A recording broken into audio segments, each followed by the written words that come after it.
વૈજ્ઞાનિક રાશિ દર્પણ માસિક ચંદ્ર રાશિફળ મેષ ડિસેમ્બર 2025 સામાન્ય આ મહિનો તમારા માટે ઉતાર ચઢાવથી ભરેલો રહેવાનો છે। કારકિર્દીની વાત કરીએ તો આ આખો મહિનો તમને નોકરીમાં ભાગદોડ કરવી પડશે અને તમે બહુ વધારે વ્યસ્ત રહેશો। કારકિર્દીના દૃષ્ટિકોણથી આ મહિનો તમારા માટે બહુ વધારે વ્યવસ્થાથી ભરેલો રહેશે। દસમા ભાવનો સ્વામી શનિ મહારાજ આખો મહિનો દ્વાદશ ભાવમાં બિરાજમાન રહેશે। જો વિદ્યાર્થીઓની વાત કરીએ તો તમારા માટે મહિનો ચુનૌતીઓથી ભરેલો રહેવાનો છે। આખો મહિનો પાંચમા ભાવમાં કેતુ મહારાજ બિરાજમાન રહેશે જે તમારા અભ્યાસમાં બાધા બની શકે છે। આ મહિનો પારિવારિક રીતે ઠીકઠાક રહેવાની સંભાવના છે।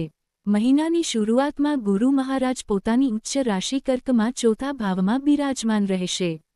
જો તમે કોઈ પ્રેમ સંબંધમાં છો તો તમારા માટે આ મહિનાની શરૂઆત બહુ કઠિન રહેવાની છે। કેતુ મહારાજ આખો મહિનો પાંચમા ભાવમાં રહેશે અને પ્રેમના ભાવને કઠિન ચુનૌતીઓથી ભરી દેશે। જો સ્થિતિને જોઈએ તો એ થોડી દવાદાર રહેવાની સંભાવના છે। મહિનાની શરૂઆતમાં સૂર્ય મંગળ અને શુક્ર તમારા આઠમા ભાવમાં રહેશે તો શનિ મહારાજ આખો મહિનો દ્વાદશ ભાવમાં બિરાજમાન રહેવાનું છે। આ મહિનો આરોગ્યના દૃષ્ટિકોણથી થોડો કમજોર રહેવાની સંભાવના દેખાઈ રહી છે। ઉપાય તમારે મંગળવારના દિવસે કોઈ મંદિરમાં ધજા લગાડવી જોઈએ।